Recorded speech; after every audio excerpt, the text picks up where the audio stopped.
নমস্কার, কেমন আছেন সবাই? সঙ্গীতার গল্পকথায় নতুন আরও একটি ভিডিওতে সবাইকে স্বাগত। আশা করছি যে যেখান থেকে আমার ভিডিওটা দেখছেন সবাই খুব ভালো আছেন, আমরাও খুব ভালো আছি। সবাইকে জানাই শুভ নববর্ষ। নতুন বছর সবার খুব খুব ভালো কাটুক, আনন্দে কাটুক, সুস্থভাবে কাটুক। সবাইকে নিয়ে খুব ভালোভাবে কাটান। তো এখন সকাল সকাল রেডি হয়ে নিয়েছি, যাব পুজো দিতে। পুজো দিয়ে আজকে সকালটা শুরু করব।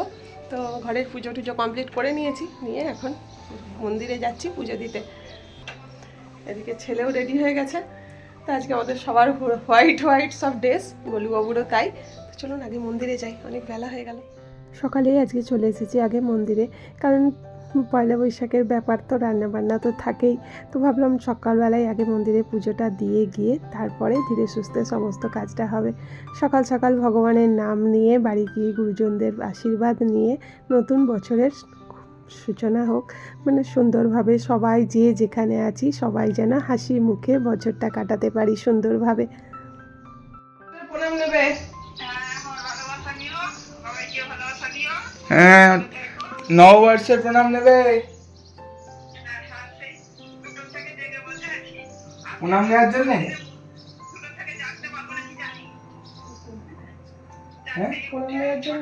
প্রণাম নেওয়ার জন্য বসে আছো? বাবা নতুন বছরের প্রণাম নেবেন আমার।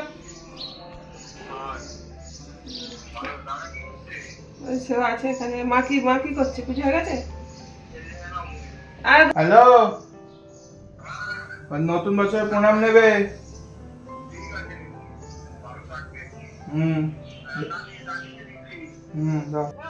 হ্যাঁ, নতুন বছর প্রণাম নেবে।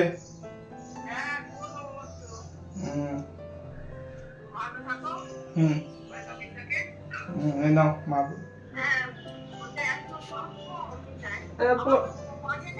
প্রণাম নেবেন আমার ফোন থেকে তো হয় না। সকালের সমস্ত কাজ কমপ্লিট, চাটা খেয়ে দিয়ে সমস্ত ফোন টোন মানে নববর্ষের সবাইকে সব প্রণাম টনাম জানানো হয়ে গেছে।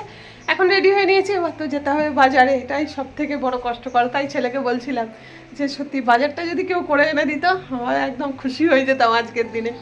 তো কিছু করার নেই, সেই বাইরে যেতে হবে এখন বাজারটা। তো একাই যাচ্ছি, তো ওই জন্য আবার রেডি হয়ে নিয়েছি।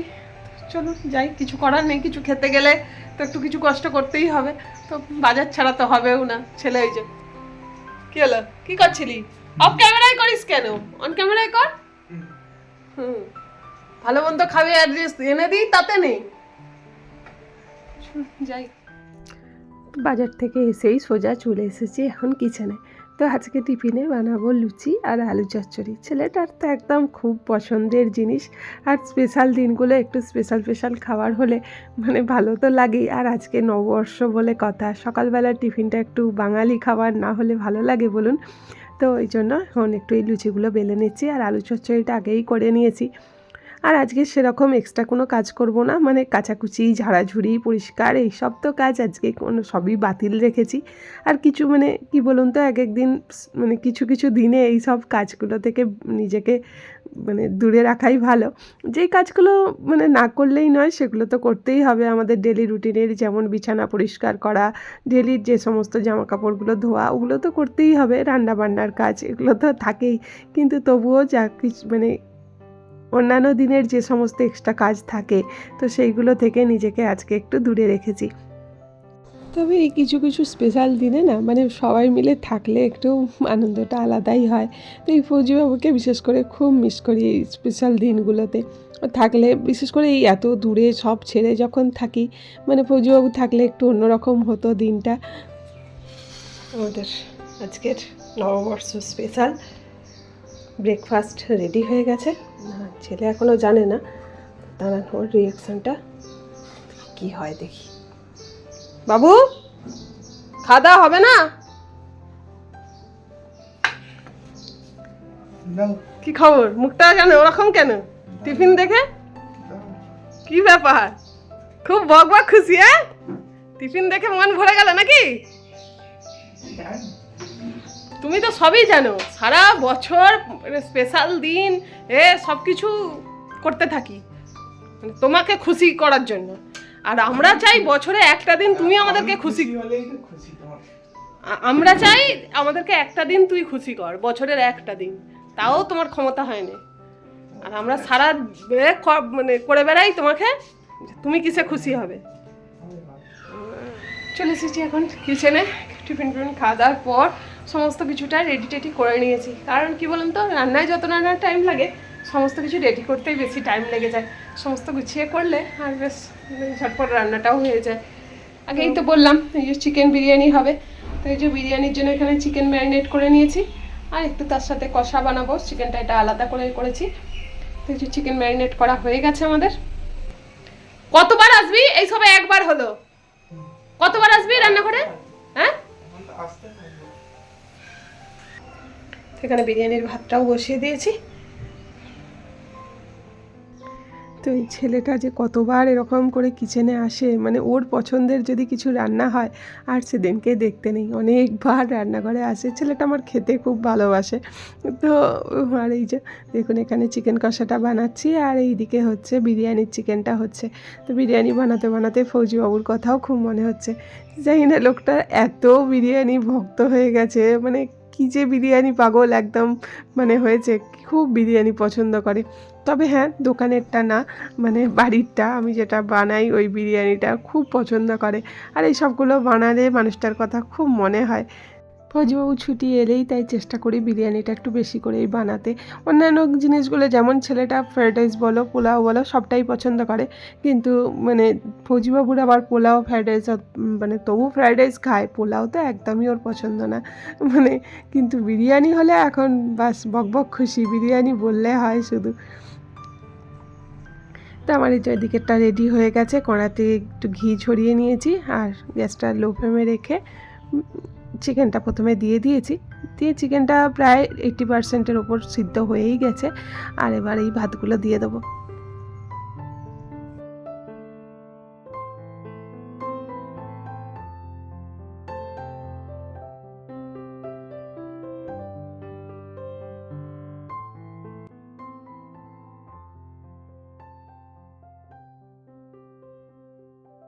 সমস্ত কিছুটা রেডি করে রাখলে বিরিয়ানি হতে বেশি টাইমও লাগে না, ঝটপট হয়ে যায়।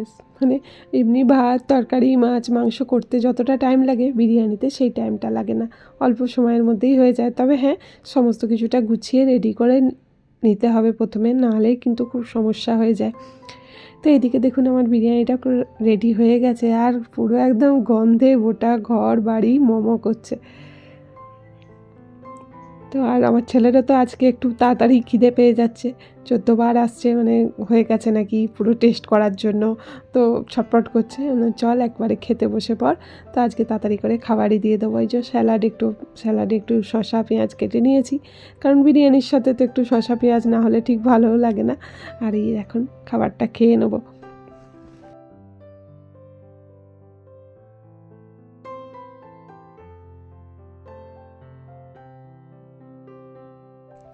তো ঘড়ির কাঁটায় এখন এই 4:30-এর মতো বাজে, আবার অনেকক্ষণ পর আপনাদের সাথে দেখা হচ্ছে।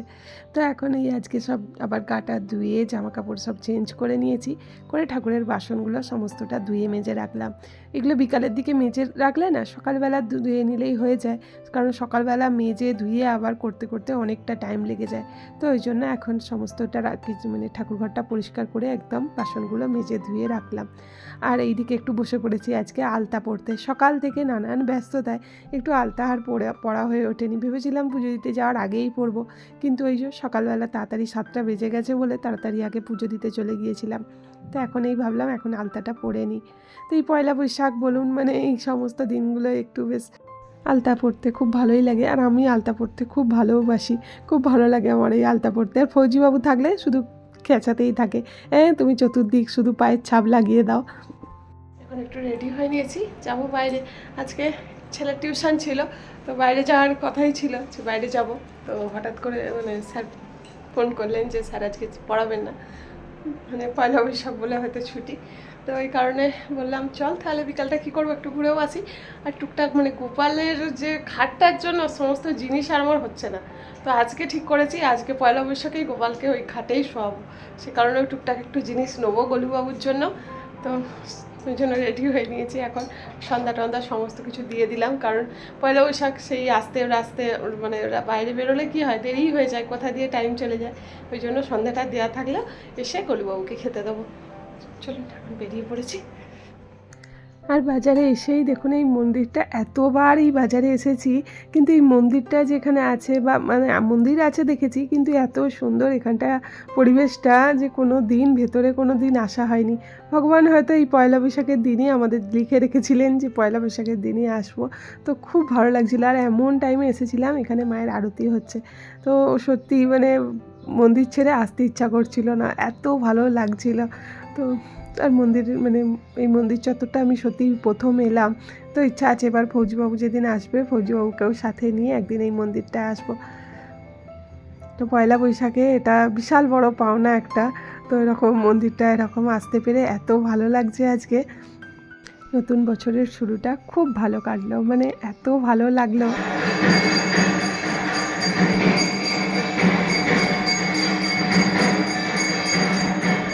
মন্দির থেকে বেরিয়ে এখানে গলুবাবুর জন্য জামা কাপড় কিনে নেবো। জামা মানে কি যে জিনিসগুলো আর কি, খাটের যে সমস্ত বিছানার চাদর, মাথারি, এগুলো সব টুকটাক কিনে নেবো।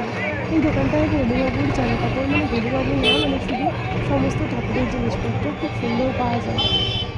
তো সবই হয়ে গেছে, কেনাকাটি আমাদের কমপ্লিট হয়ে গেছে। এবার একটু টুকটাক সবজি নেবো, সবজি নিয়ে বাড়ির পথে রওনা দেবো। বাজারে এসেছি মানেই তো আমার একটু সবজিটা জানেনই, আমি একটু সবজিটা পছন্দ করি। তো ওই জন্য একটু সবজিটা পাতি নিয়ে বাড়ির পথে এবার রওনা দেবো। এলাম বাড়ি। তো মোটামুটি আজকে যেগুলো নেওয়া ছিল সমস্ত কিছু হয়ে গেল। বিশেষ করে আজকে মন্দিরটার দর্শন হলো, এটাই সব থেকে বড়, মানে সব থেকে ভালো পাওনা একটা। মন্দিরটায় এতদিন যাই, কোনোদিন ওই মন্দিরটায় যাওয়া হয় না। খুব ভালো লাগলো আজকে। আর এমন টাইমে গেছি, বেশ আরতি হচ্ছিল, দারুণ লাগলো। চলুন গলুবাবুকে আগে খেতে দিই। তো এখন এই যে গলুবাবুদেরকে খেতে দিয়ে গলুবাবুর খাটটা রেডি করে নিচ্ছি। তো বিছানাটা একদম খুব ভালো লাগছে, বেশ অনেক দিন পর আজকে গলুবাবু খাটে শোবে। তো আজকে সব মিলিয়ে মিশিয়ে খুব ভালো কাটলো সারাটা দিন। আপনাদের কেমন কাটলো পয়লা বৈশাখের দিনটা অবশ্যই কিন্তু কমেন্ট করে জানাবেন। কি সুন্দর হয়ে গেছে দেখুন, পুরো একদম অনেক খোলামেলা জায়গা হয়েছে। গলুবাবুর দুজনেই একদম হাত পা ছড়িয়ে শুতে পারবে। খুব বড় জায়গা হয়েছে, ছোট জায়গাটার মধ্যে না খুব অসুবিধা হতো দুজনে শুতে। এই দেখুন মশারিটাই ওপর দিয়ে দিলাম, নিচে দিয়ে হলে না একটু মানে বড় হয়ে যাচ্ছে মশারিটা। তো একদম পুরোটা দিয়ে এরকম করে ঘিরে দিলাম। আর আজকে সিংহাসনেরও কিছু কাপড় কিনেছিলাম, আগেই এগুলো কেনার ইচ্ছা ছিল, তো হয়ে ওঠেনি। এই যে দেখুন এইখানে এই কাপড়টা পেতে দিয়েছি, ভালো লাগছে না? আর উপরে যেখানে খাবার দিই ওইখানে কাপড়টা ছোট পড়ে গিয়েছিল, তো ওটাও চেঞ্জ করে নতুন একটা পেতে দিয়েছি। ফাইনালি আমাদের আজকে গলুবাবু পয়লা বৈশাখে নতুন খাটে শোবে। এতদিনের খাটের সমস্ত সরঞ্জাম কমপ্লিট। তো চলুন আজকে সেই সকাল থেকে যে ভিডিওটা শুরু করেছিলাম, এখন সেখান থেকে বিদায় নেবার পালা। আমার ভিডিওর কোনো অংশ যদি আপনাদের ভালো লেগে থাকে তাহলে ভিডিওটি ছেড়ে যাওয়ার আগে অবশ্যই একটা লাইক কমেন্ট করতে ভুলবেন না। আজকের মতো এখানেই বিদায় নিচ্ছি। সবাই ভালো থাকবেন, সুস্থ থাকবেন। দেখা হবে আবার একটা নতুন ভিডিও নিয়ে। ততক্ষণ পর্যন্ত সবাইকে টাটা।